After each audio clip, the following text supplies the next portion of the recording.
almost put the middle finger up. I don't know, Fire. I don't know. Let's go. Let's start it. See if he can beat me in the second round. No.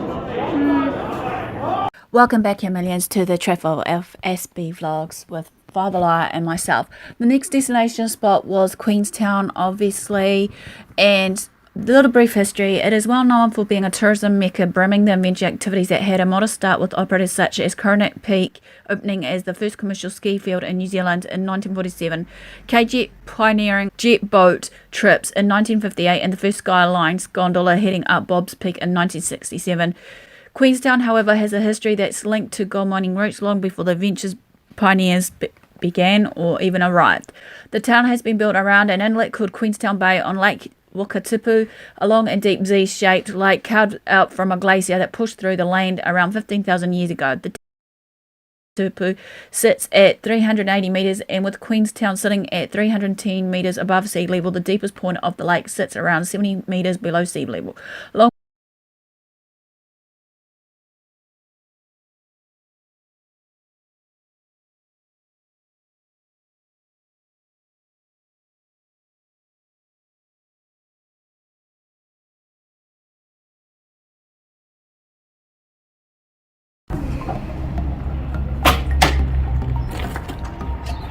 Power.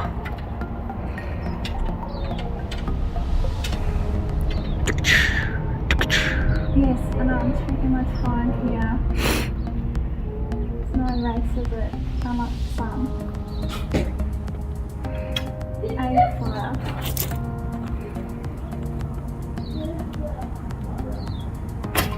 Oh, that was a bad one.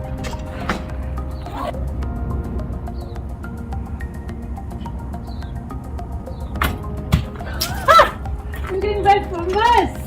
I don't know what the heck? What the heck? Oh my word. Can't tell I'm not a proper huntsman. That's for real.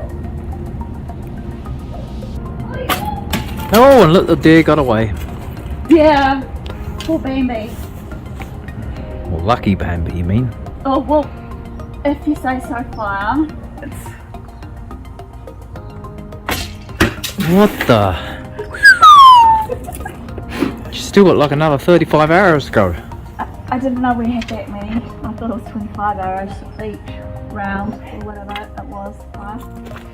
Probably doesn't help if I put these gloves on, but probably wouldn't make it. Like, look where you fire. I'll fire it in someone, you know what, in a minute. In the wrong target place, maybe.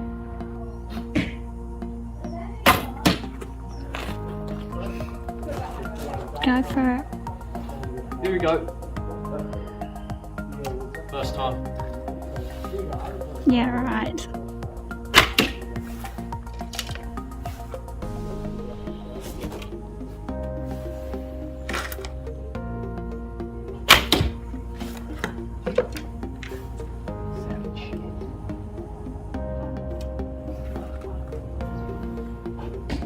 Very good.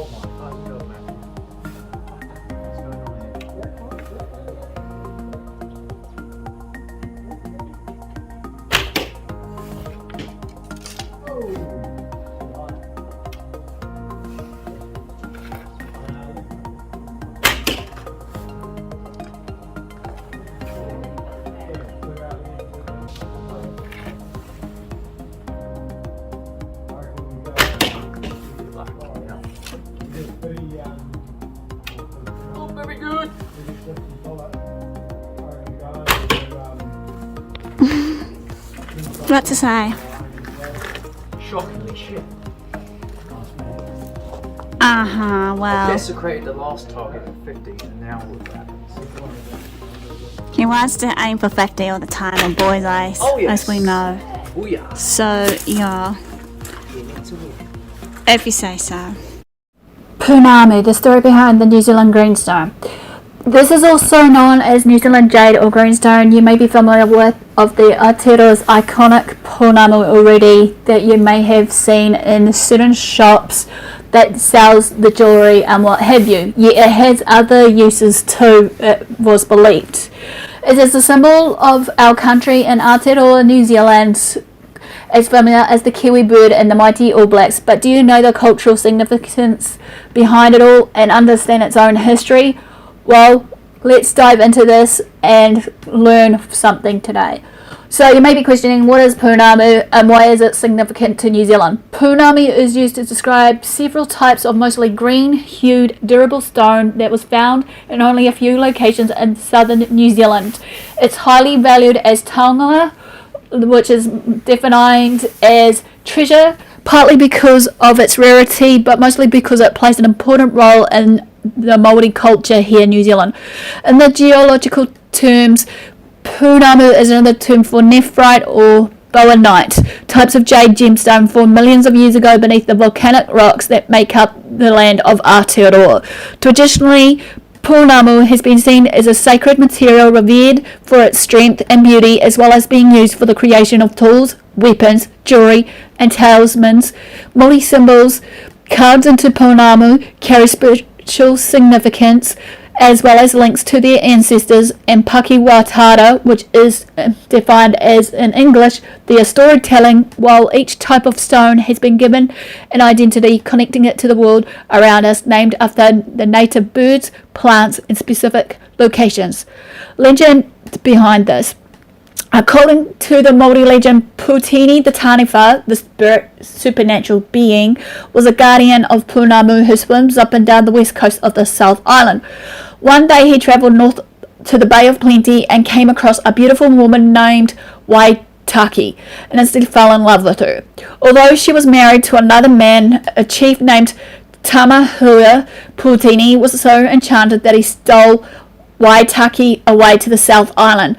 Tamahua followed in pursuit to rescue his wife, so fearing that he would be caught, Putini transformed Waitaki into his own image of Pounamu and laid her in a riverbed so that he could keep her forever and evade capture. It is thought to be known that all locations where Pounamu is found today are where Putini travelled during his flight with Waitaki, with the richest source being her resting place around the Arahura River. When the chief discovered his wife turned to stone, he let out an enormous tangi, which means in English a cry of grief, which some say can still be heard echoing through the mountains to this day. So maybe wondering what's it's used for. As I said before, Pounamu has been used throughout Māori history to make tools such as the toki, and there's a bit like an axe, a waho or whao, which is chisels, and ripi Pounamu, which is known as knives, which were used in everyday life to shape wood. The stone was additionally cut into many Pounamu weapons, which were considered some of the most valuable items symbolic of chieftainship, alongside toki pūtangata, which is the war ades carried by chiefs to show their authorities. Many of these items were passed down through many generations, becoming tribal heirlooms with great mana, which means in English status, and seen as tapu, which is known as defined as sacred, so often used for peace agreements between each tribes.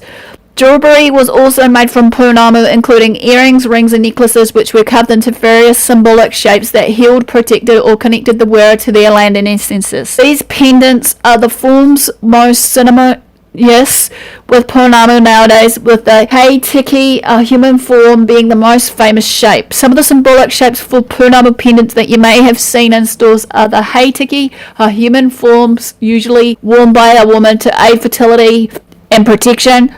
Toki is a tool that is used such as the ades or blade, which is associated with power and strength. Hei matu is a fish hook look representing connections to the ocean and endows the wearer with safety and good health while travelling. The koro design that you may have seen, an unfurling fern that signifies new life and new beginnings. Manaya, a mythological guardian with the head of a bird, body of a man and the tail of a fish to represent the skies, earth and sea. Pikorua, a twist used throughout Māori symbology to represent the journey of life, friendship and eternity. Bear in mind, though, however, that Māori tradition may dictate that you should not carve or buy a Pounamu item for yourself wherever possible. It should be gifted to someone in the same way the stone has been gifted to us from the land. So you may be wondering, where can this be found? As the spectacular landscapes of Aotearoa has evolved over millions of years, the rivers and glaciers have revealed the wealth of Pounamu hidden beneath the land.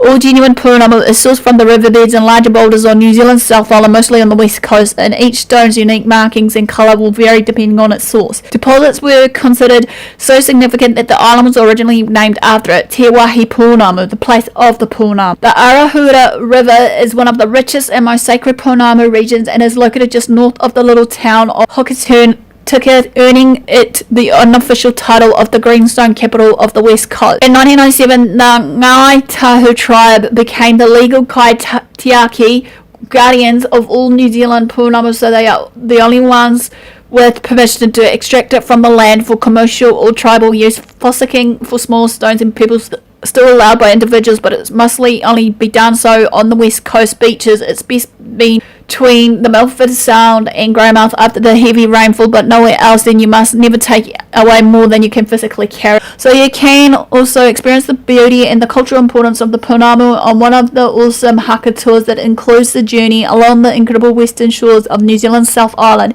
You can even learn to carve your own Pounamu pendant in any of the small group New Zealand tour that they have on offer that goes through the Franz Joseph. Alternatively, you can get in touch with their private groups team to organise a bespoke guided or self-drive tour and include a focus on the history and stories around the Pounamu. Since its discovery, the Greenstone has become a part of New Zealand's history, often known to man the Luck Stone. It has been worn by our gallant warriors for protection in military conflicts many years ago. Visitors to New Zealand rarely leave without a piece of Greenstone, and it's a part of the land connected to the people and serves to remind them of their time here. People are confused about the different types of greenstones that are on offer, and people have asked themselves, where does it come from? And then they are obviously wanting to know, is there a difference between the light and dark colours that you hear and you think it's scarce, but it's everywhere? And the last question is known to man, is it also all from New Zealand or elsewhere?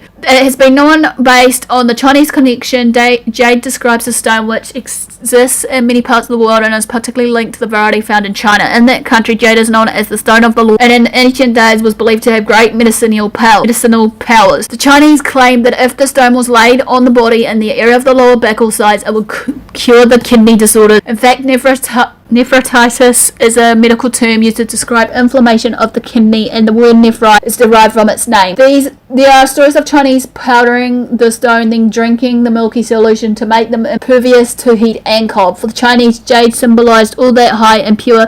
Quan Chung in the 7th century before Christ wrote that its smoothness symbolized benevolence, its brilliant luster, knowledge, its toughness, justice, its rarity, purity of the soul, I should say. The fact that the smallest crack on its surface was immediately visible typified candor, and although it may be passed from hand to hand but was never soiled, made it a symbol of a life governed by high moral principles. Superstitious ideas largely contribute to the popularity of jade in China. One such story is of a Russian officer who saw a block of jade on one of the roads in Turkestan that had evidently been abandoned in the course of transportation. He was told that while it was on its way from the quarry, Raskin Daria to Peking, an order came to leave it on the road, as the heir apparent to the Chinese throne had just been attacked by a serious disease after having slept on a couch made of Ruskin jade. In the early greenstone discoveries, this often meant a bonus, especially if it looks good, if it could be sold for between 10 cents and 20 cents per kilogram. It would depend on how it looked. Buyers were always visiting old mining sites and looking for this stone. Seebeck was a well-known name on the Westland goldfields. Louis Seebeck lived in Kumara, where he established a butcher's shop, which also served as a base for selling the stone. Little is known of this family, however. It is thought that they came from somewhere in the northern part of Germany, where Louis most probably learnt the art of buying stone. This is a great skill indeed. The criteria for buying stone would have been their shape, looks, and suitability for shipping. The true quality of stone can only be determined once the stone is cut, and there was no diamond saws in those days. This method, called Wango the Blind, was considered a sure way to lose one's money, especially considering only 15% of stones turned out to be suitable for high-class jewellery. Stones that were not so attractive were placed aside, along with those encrusted with the talc rind. Sometimes stones would be placed at the entrance of a tunnel if they were too heavy to cart back to camp for safekeeping. Often heavy stones were found out in the tunnel itself, rolled into a custom-built hole in the tunnel wall. The hole was usually neatly repacked with smaller stones to reform the wall.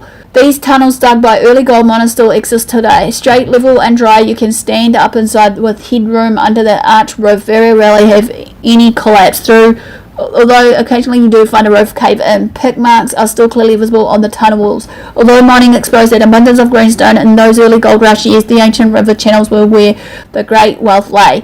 Not just gold but greenstone too, washed clean of the alluvium. Vast piles of mountainous rock called tailing preserved the great bulk of this resource. Bulldozers were dwarfed in this area of stones, and when small surface areas were levelled off for tree planting, much greenstone was exposed. In the majestic stone walls found in the Marsden, Coomera and Rimu gold digging, millions of stones were stacked neatly, forming great trail races. It is very rare to find any greenstone here. These areas were thoroughly inspected by the miners of the time, and any reasonable looking stones were either placed aside or carried back to campsites for safekeeping. Old sites sometimes yield slabs of stone that the Chinese diggers used to split and use for fire surrounds. The stone was able to withstand the extreme heat of the fireplace on those miserable wet and cold wintry nights. Heat from the fireplace hardens the stone and changes its colour to a dun red. Different variety of greenstone. As we know, there are endless colour variations with shades from black to white and all in between, making greenstone unique to this part of the world. It stands apart from the nephrites found in many other countries.